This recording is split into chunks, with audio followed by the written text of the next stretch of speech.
বাড়িতে কিভাবে খাঁটি গাওয়া ঘি তৈরি করলাম বন্ধুরা, আজকে সেটাই নিয়ে চলে এসেছি। চলুন ভিডিওটা শুরু করা যাক। খালি একটি পাত্র নিয়েছি, কী করবো বলুন তো। এই যে দেখুন, এটার মধ্যে দুধের সর জমা করে করে রেখেছিলাম ফ্রিজের মধ্যে। এরপর এটা থেকে আমি ননি বের করব, ননি থেকে ঘি বের করব। এই জন্য একটি ডিশ নিয়েছি, সরটা নিয়েছি, আর এইদিকে জল নিয়েছি।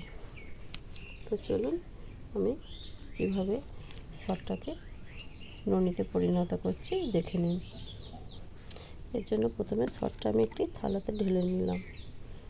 এরপর সরের মধ্যে যে এক্সট্রা দুধ জমা হয়েছে এটা কিন্তু রেখে দিতে হবে, এটা দিয়ে সরটা দললে হবে না। ওই জন্য আমি দুধটা নিয়ে নিলাম।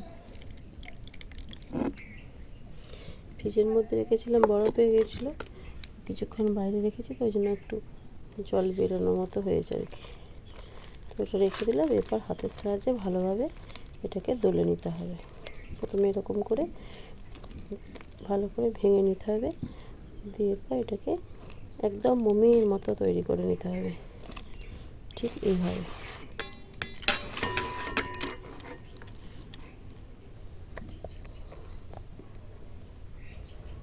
ভীষণ ঠান্ডা, শীতের দিনে এইভাবে ননি বের করা ভীষণই কষ্ট। হাতটা ভীষণ ঠান্ডা করছে, যেহেতু ফ্রিজে ছিল। ফাঁকে থাকলে কি বলুন তো, অনেক দিন সরটা জমিয়ে রাখা যায় না, পোকা হয়ে যায়। তার জন্য ফ্রিজে রাখলে ভালো থাকে। ফ্রিজে অনেক দিন রাখার পর তারপর আমরা এভাবে ননি করে তারপর ঘি করে নিই। এটা আমার শাশুড়ি মাই করে, কিন্তু শাশুড়ি মা এখন বাড়িতে নেই, তার জন্য আমাকেই করতে হলো। তো ভালো করে দলে নিই, তারপর দেখাচ্ছি।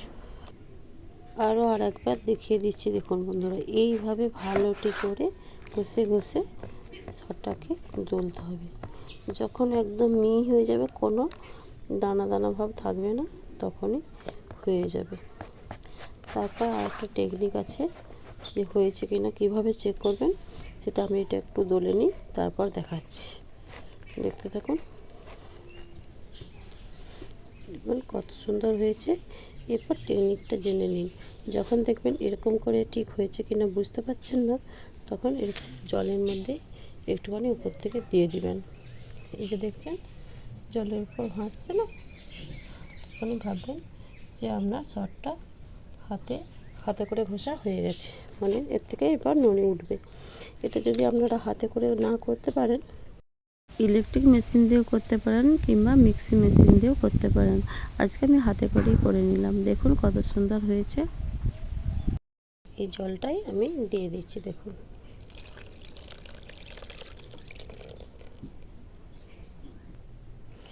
এরপর হাতের সাহায্যে ভালোভাবে এরকম করে নিতে হবে, তাহলে ননিটা উপরে ভেসে উঠবে।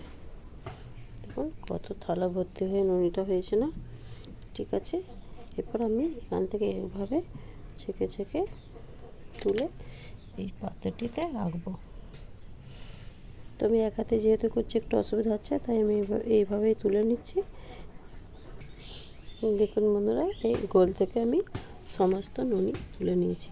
দেখছেন তো কত সুন্দর হয়েছে। দেখুন আমি ননিটা বের করে নিয়েছি, আর এই যে ঘোলটা, এই ঘোলটা আমি ফেলে দেবো। ছোটোবেলায় এই ঘোল দিয়ে আমরা মুড়ি খেতাম, এখন আর খাই না বাবা, তো ফেলে দেবো। তারপর বাকিটা দেখাবো। এই যে উনানের মধ্যে আমি বসে দিয়েছি, এরপর এটাকে হতে দেবো। গরম হতে শুরু হয়ে গেছে।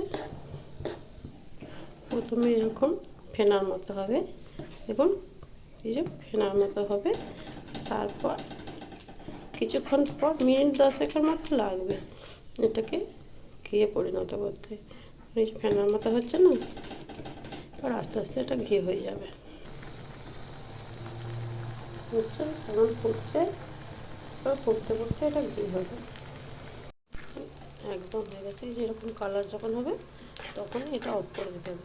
এবার এটা কিছুক্ষণ রেস্টে রাখবো, তাহলে ঠান্ডা হয়ে গেলে তারপর জারের মধ্যে ঢেলে নেবো। ঠান্ডা করে আমি জারের মধ্যে ঢেলে নিয়েছি। কিছুক্ষণ পর জমে গেছে, শীত তো এখন, ওই জন্য খুব তাড়াতাড়ি জমে গেছে। দেখুন কত সুন্দর হয়েছে। ভিডিওটি কেমন লেগেছে অবশ্যই জানাবেন। এতক্ষণ ধরে সাথে থাকার জন্য ধন্যবাদ।